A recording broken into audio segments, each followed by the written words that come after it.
Welcome to my YouTube channel, Engineer Satish Kumar.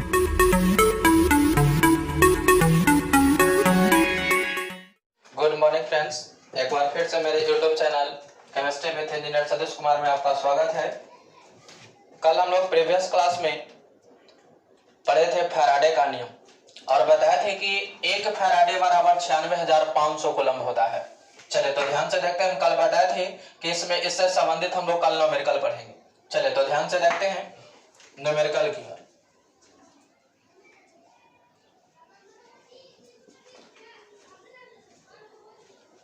चलिए तो हम लोग देखेंगे बाबू न्यूमेरिकल। क्वेश्चन लिखे हम कि Na तो ये टूटेगा Na प्लस, तो ये 1 इलेक्ट्रॉन का त्याग करें।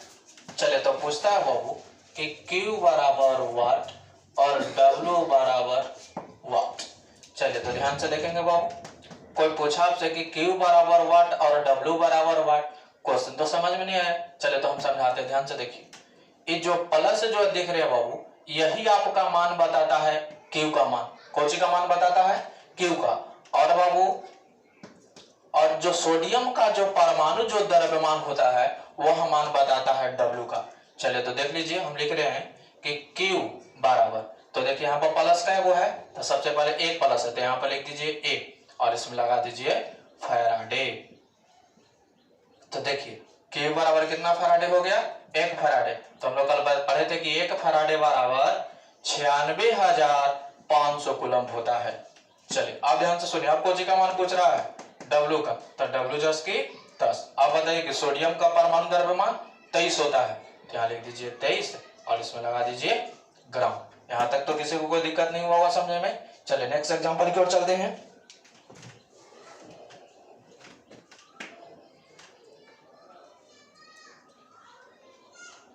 चलिए दूसरा एग्जांपल देख लीजिए। लिखिए हम हुआ यहाँ Mg, तो Mg2 प्लस 2 इलेक्ट्रॉन।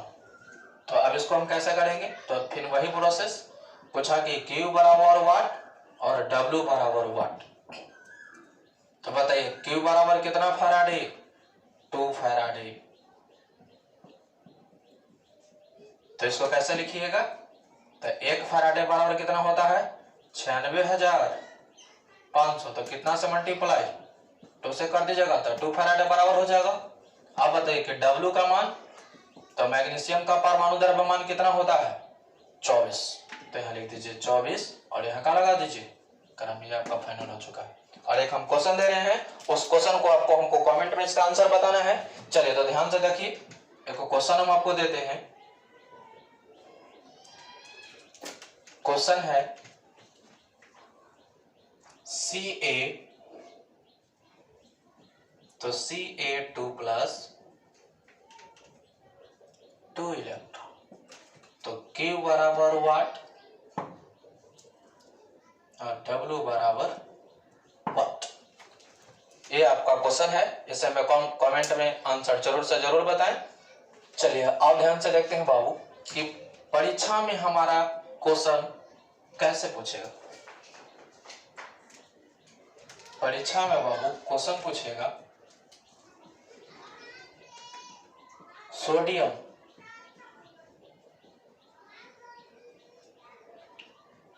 द्रव अवस्था में, सोडियम द्रव अवस्था में है, सोडियम द्रव अवस्था में है जिसमें 5 एम्पियर की धारा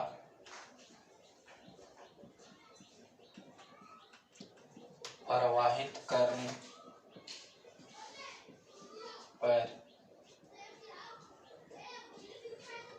कितने समय के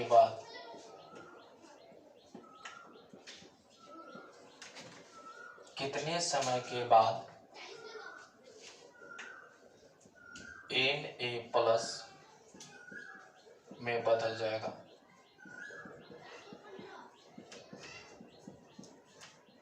चलिए तो ध्यान से देखिए, सबसे पहले कहा कि कोची बाबू सोडियम, तो यहाँ पे लिखिए सोडियम।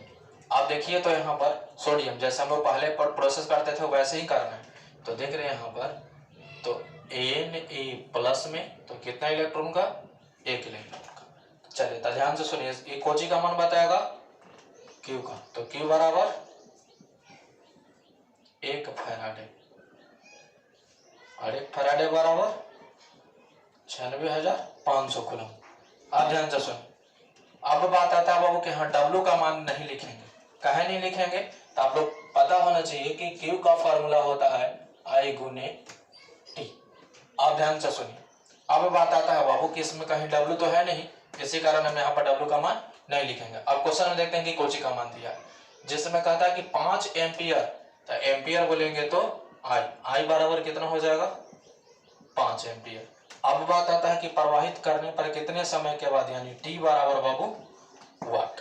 आप ध्यान से सुनिए, तो बस फार्मूला लगा दीजिए, लिखेंगे कि सूत्र से Q बराबर IT। तो रखिए Q का मान कितना रखिएगा 96,500, I का मान 5, T जस की 10, 96,500 है ना बाबू, तो T को इधर ले चला, तो 96,500 अब बाटे क्या हो जाएगा 5, काटिएगा तो ये कट जाएगा 19,300 मरते। इसका आंसर हो जाएगा 19,300 और T निकालने का मतलब समय यानी सेकेंड, यानी 19,300 कुछ हो जाएगा सेकेंड हो जाएगा। चलिए एक बार फिर से देख लीजिए। सबसे पहले अगर क्वेश्चन दिया कि सोडियम द्रव अवस्था में है जिसमें 5 एम्पियर की धारा प्रवाहित करने पर कितने समय के बाद सोडियम यानी Na+ में कुछ हो जाएगा, बदल जाएगा। तो ध्यान से सुनिए, सबसे पहले लिख लेना है इस तरीके से जो हम लिखने के लिए बता चुके हैं, और उसके बाद देखना है कि कितना इसमें फैराडे दिया है। उसके बाद देख रहे हैं कि क्वेश्चन में कितना एम्पियर, तो 5 एम्पियर, बस और कुछ नहीं। कहता है कि कितने समय के बाद, तो समय बोले तो T बराबर वाट। अब चलिए सूत्र से, तो Q बराबर IT, 96,500 बराबर 5 गुने T, यानी T बराबर 96,500 बटे 5। अब काटिएगा इसको बाबू, तो कितना मरते कटेगा 19,300, तो आपका आंसर आ जाएगा 19,300 को जी सेकंड। अब चलते हैं बाबू कि हम आपको इसी टाइप का एक क्वेश्चन देंगे, इसी टाइप का जस्ट यही रहेगा क्वेश्चन, केवल इसमें वैल्यू चेंज होगा। अब ध्यान से सुनिए कि इसका आंसर जो है आपको कमेंट में बताना है कि इसका आंसर कितना आप लोगों को आया, तब उसके बाद हम आपको रिप्लाई देंगे कि इसका आंसर सही है या गलत है। चलिए तो हम सोडियम के जगह एल्युमिनियम कर देते हैं। सोडियम के जगह हो गया आपका एल्युमिनियम, और द्रव के जगह हम कर दिए ठोस। 5 एम्पियर के जगह कर दिए हम 3 एम्पियर, और यहां कर दिए हम Al3+।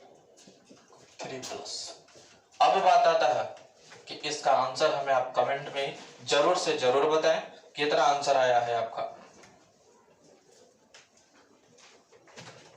क्वेश्चन को लिख लेंगे, उसके बाद इसको मिटा देते हैं। अब चलते हैं हम अपना नेक्स्ट टॉपिक की ओर। हमारा टॉपिक है आज का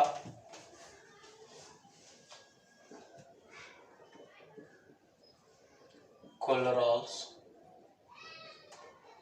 का नियम तथा उपयोग।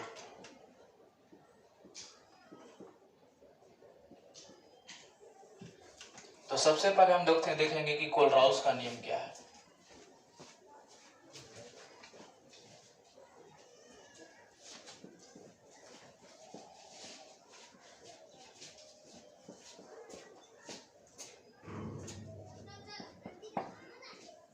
ध्यान से देखेंगे बाबू, परीक्षा के लिए बहुत ही महत्वपूर्ण प्रश्न है कोलेरॉल्स का नियम, यानी दिमाग एकदम फिट कर लीजिए।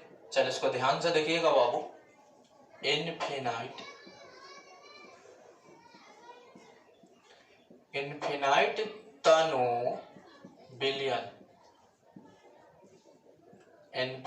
तनु बिलियन पर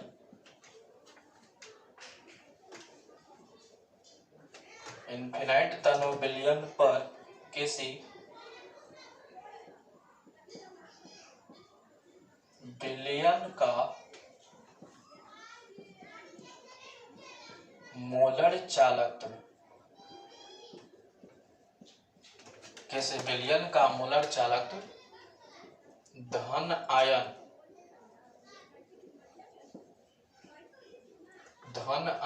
और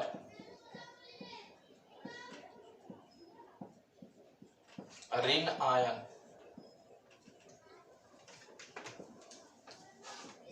के जोड़ के बराबर होता है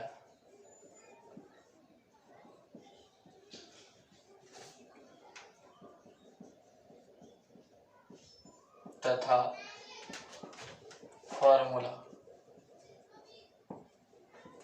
फॉर्मूला में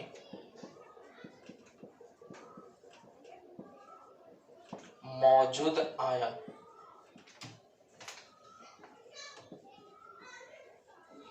इसके गुणज होते हैं।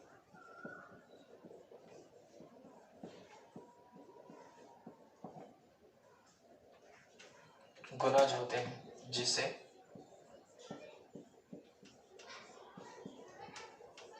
कोलराउस का नियम कहते हैं।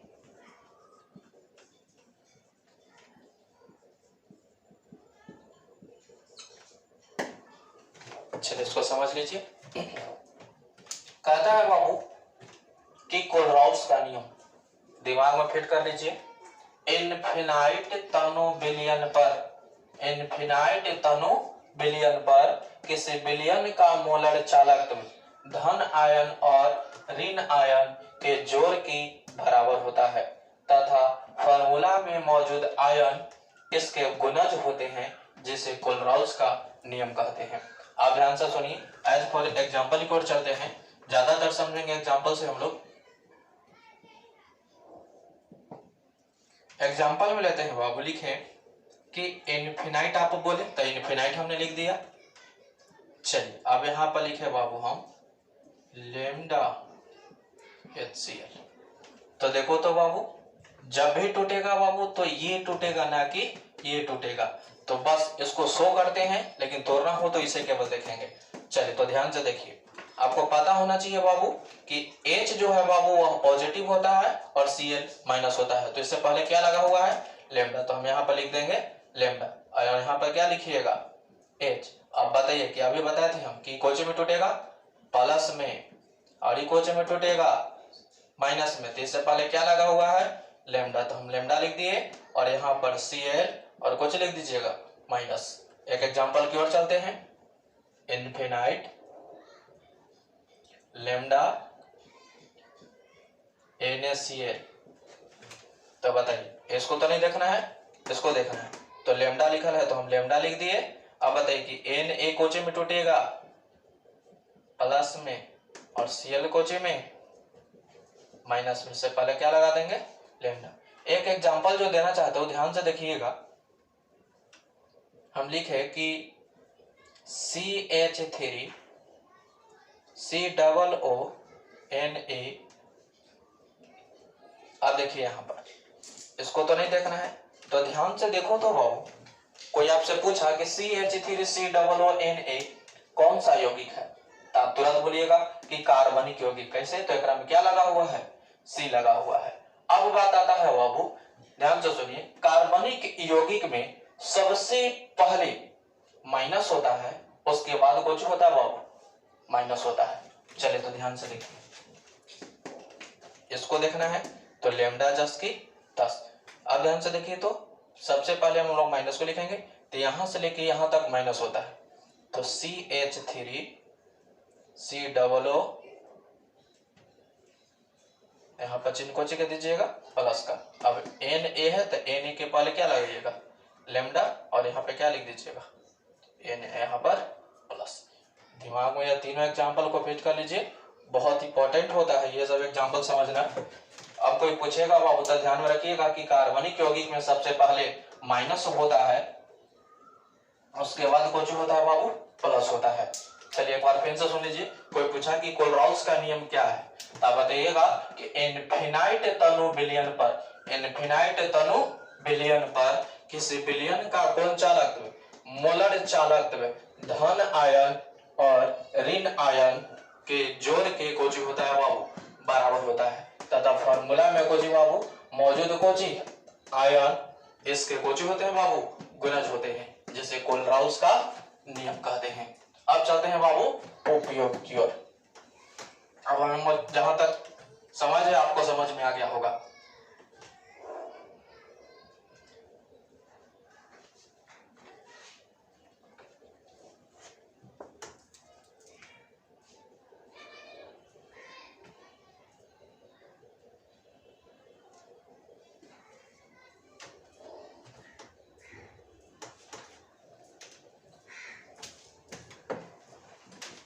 चलिए तब देखते हैं बाप कोलराउस के नियम का उपयोग।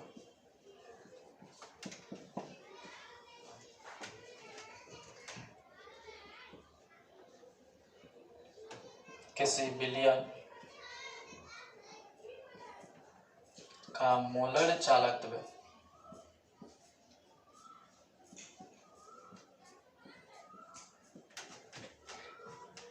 निकालना कठिन होता है।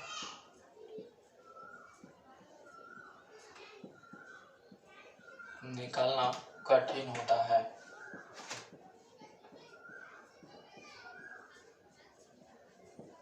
अतः कोलराउस के नियम का उपयोग करके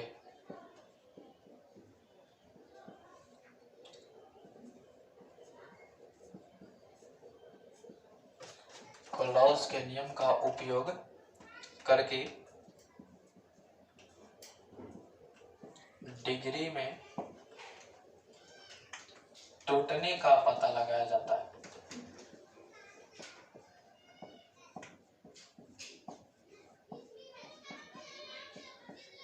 टूटने का पता लगाया जाता है, ये आपका उपयोग है। दिमाग में इसको फिट कर लीजिए। कोई आपसे पूछा कि कोलराउस के नियम बताएं क्या होता है, तो बताइएगा कि किसी बिलियन का कौन चालक मोलर चालक तक निकालना कुछ होता है कठिन होता है। तो ध्यान से सुनिए, कोलराउस के नियम का कुछ करके कोलराउस के नियम का उपयोग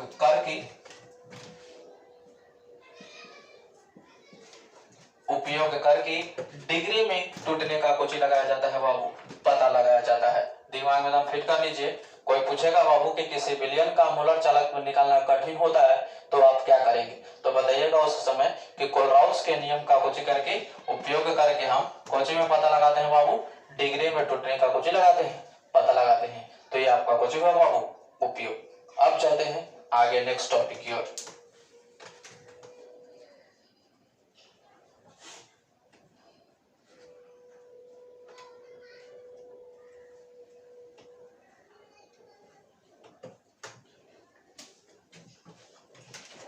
हम लोग पढ़े थे बाबू प्रीवियस क्लास में कहीं सेल पढ़े थे। चलिए तो ध्यान से देखिएगा, बहुत इंपॉर्टेंट है, तो ध्यान से सुनिए। आज हम लोग पढ़ेंगे सेल का प्रकार। सेल का कुछ प्रकार पढ़ेंगे आज, तो ध्यान से सुनिए। सेल का जो प्रकार होता है वह दो प्रकार का होता है। पहला होता है वैद्युत अपघटनी सेल, दूसरा होता है वैद्युत रासायनिक सेल।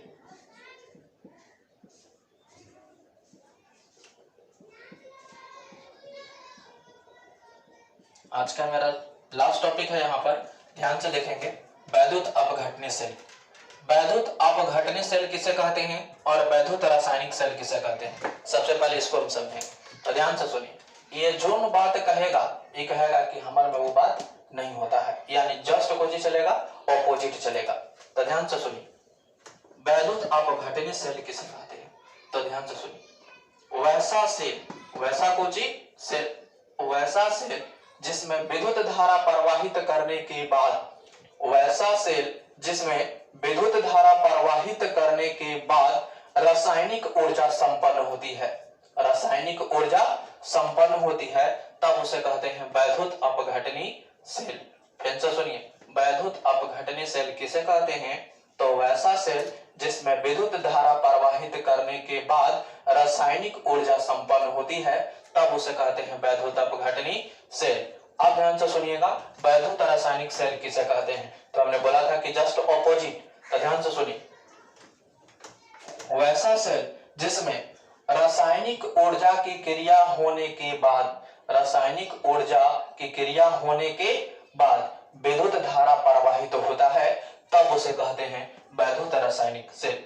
वैसा सेल जिसमें विद्युत धारा प्रवाहित होने, वैसा सेल जिसमें रासायनिक ऊर्जा की क्रिया होने के बाद विद्युत धारा प्रवाहित होता है, तब उसे कहते हैं वैद्युत रासायनिक सेल। याद रखिएगा, कंफ्यूजन हो जाएगा क्योंकि दोनों एक ही जैसा है, ये चलते थोड़ा सा दिमाग में इसको फिट कीजिए। वैसा सेल जिसमें रासायनिक ऊर्जा होने के बाद विद्युत धारा प्रवाहित होती है, तब उसे कहते हैं वैद्युत रासायनिक सेल। याद रखिएगा, दोनों ऑपोजिट चलता है। अब आता है बाबू, परीक्षा में पूछता है कि वैद्युत अपघटनी सेल और वैद्युत रासायनिक सेल में अंतर स्पष्ट करें। तो ध्यान से सुनिएगा, हम केवल समझा देंगे, लिखना आपको ही है, ध्यान से समझिए।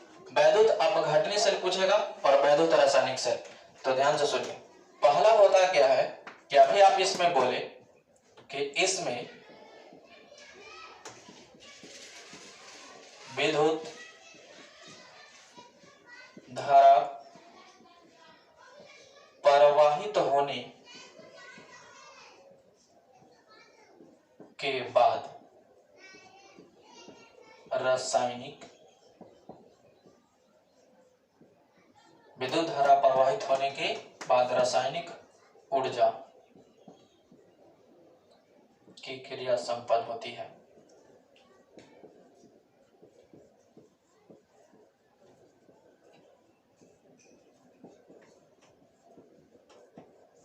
आप ध्यान से सुनेंगे, तो जस्ट ऑपोजिट इसमें बोलना है। इसमें क्या कहना है कि इसमें रासायनिक ऊर्जा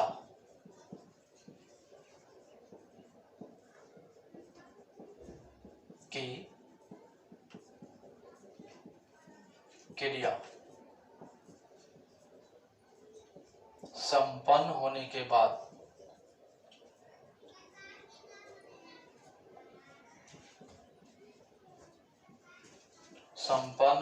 के बाद विद्युत धारा प्रवाहित होती है।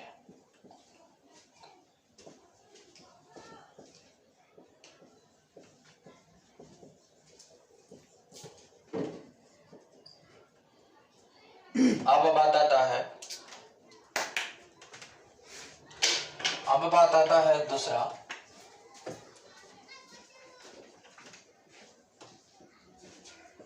इसमें रेडॉक्स अभिक्रिया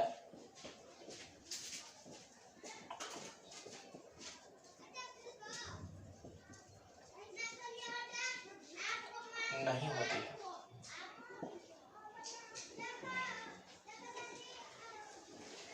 तो ये कहता है इसमें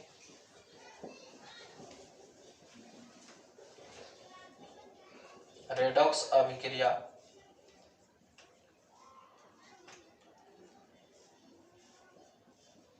होती है।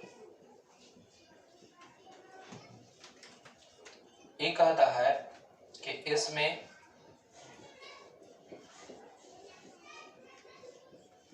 लवण सेतु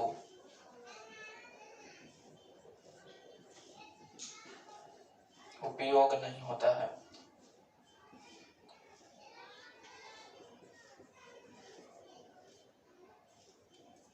इसमें लवण सेतु का उपयोग नहीं होता है। ये कहता है कि इसमें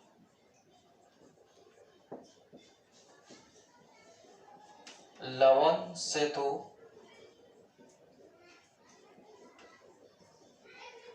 का उपयोग होता है।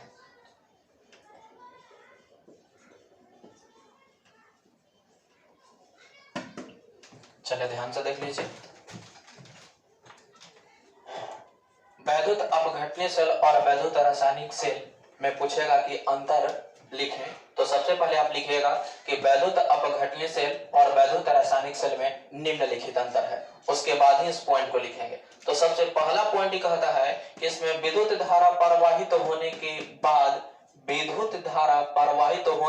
के बाद रासायनिक ऊर्जा की क्रिया कौची होती है, संपन्न होती है।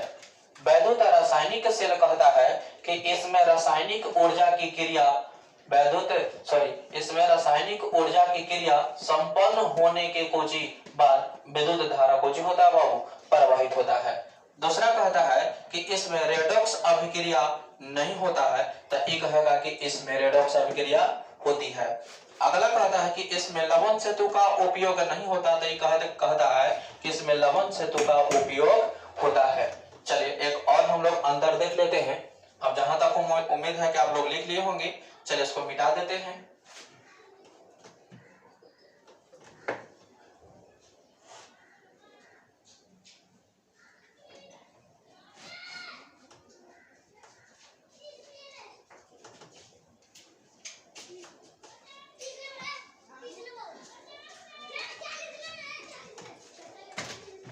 चलिए चौथा पॉइंट देख लीजिए।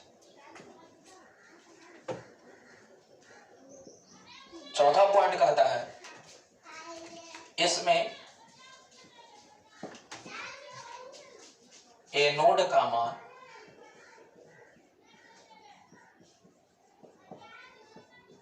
धनात्मक,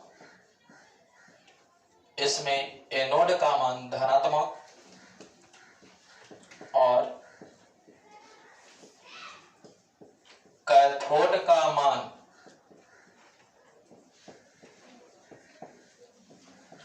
ऋणात्मक होता है।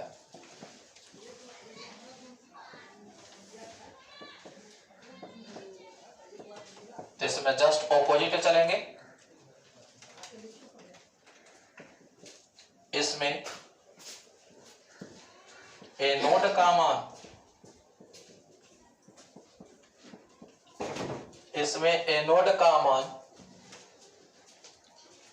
ऋणात्मक और कैथोड का मान धनात्मक होता है।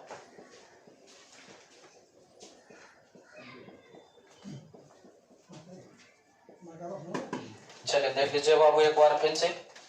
वैद्युत अपघटनीय सेल का चौथा पॉइंट अंतर में कहता है कि इसमें एनोड का जो मान होता है वह धनात्मक होता है और कैथोड का मान जो होता है वह ऋणात्मक होता है। वैद्युत रासायनिक सेल में ऑपोजिट होता है, इसमें एनोड का मान जो होता है वह ऋणात्मक और कैथोड का जो मान होता है वह धनात्मक होता है। अब बात ध्यान से सुन लीजिए, एक बार परिभाषा को और रिपीट कर देते हैं। कहता है कि वैद्युत अपघटनीय सेल और वैद्युत रासायनिक सेल किसे कहते हैं। तो हमने अभी बताया था कि इसमें जो प्रोसेस होगा जस्ट इसका ऑपोजिट प्रोसेस होगा इसमें। तो ध्यान से सुनिए, ये कहता है कि इसमें विद्युत धारा जो प्रवाहित होता है वह रासायनिक ऊर्जा संपन्न होने के बाद होता है।